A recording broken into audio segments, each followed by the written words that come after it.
Being a seasoned gamer searching for something deep and challenging, I dived headfirst into the newly released Elden Ring DLC, Shadow of the Erdtree. Developed by FromSoftware Inc. and published by Bandai Namco Entertainment, this new expansion came out on June 21, 2024 for PlayStation, Xbox, PC, and yeah, does it impress? The moment I entered the land of Shadow, I was smitten with its haunting beauty. The environment is expansive, with large, rolling blue fields, golden plains of eeriness, and murky forests evoking the feeling that each exploration is new. It's amazing how map design could be so vertical and intricate in a way that gave fresh discovery similar to my first journey across the lands between. Shadow of the Erdtree is packed with the full, nearly 2 regions worth of content from the base game. The variety in enemies and environments did keep me engaged.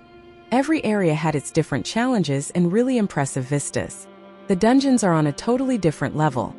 Intricate design and really tough foes who require strategy and skill. The new NPCs bring depth to the world with mysterious dialogue that enriches lore without really showing their secrets.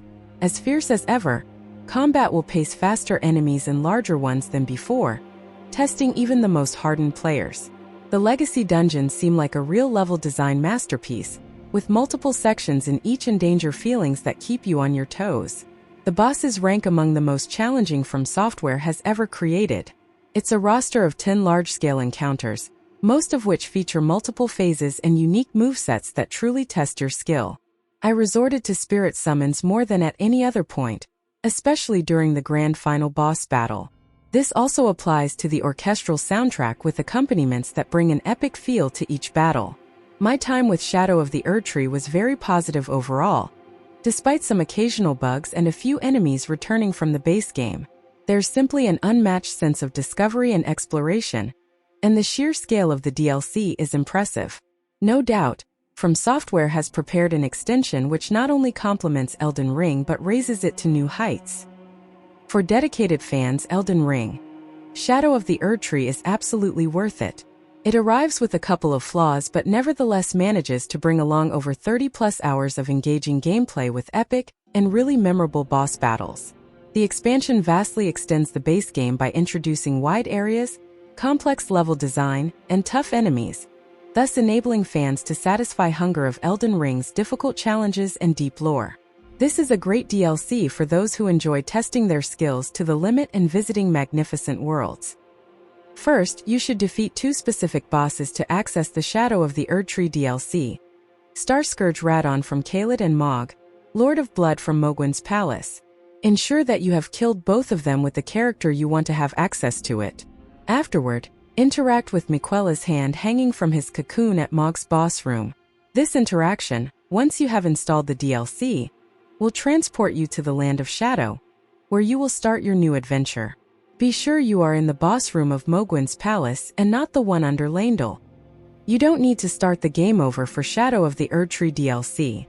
It was made to be at an endgame difficulty level, hence it will require good general progression and a defeat of at least 2 of the more challenging bosses. Starscourge Radon and Mog, Lord of Blood. You want to bring an already existent character so you will have the proper skills and items to go through the expansion. If you are currently in a new Game Plus cycle, it might be a bit trickier but still doable. Visiting new zones is much smoother and enjoyable when played with your endgame character. Your character, ideally, should be at least level 125 to really have a good time with Shadow of the Erdtree DLC. That is endgame level, exactly matching the extreme difficulty that this DLC came out with. Make sure you have at least 50 vigor since the enemies hit hard. Staying around level 150 also helps finding players for co-op and PvP activities. My playthrough at level 147 felt balanced. What I got from the new content was a challenging but fair experience. Shadow of the Erdtree is a must-play for every Elden Ring fan. With its enormous world, challenging gameplay, and exquisitely detailed environments, this is really one of the standouts among what is already a phenomenal game. If you're ready for new perils waiting to knock you off your feet at each corner, Mysteries of the Land of Shadow awaits.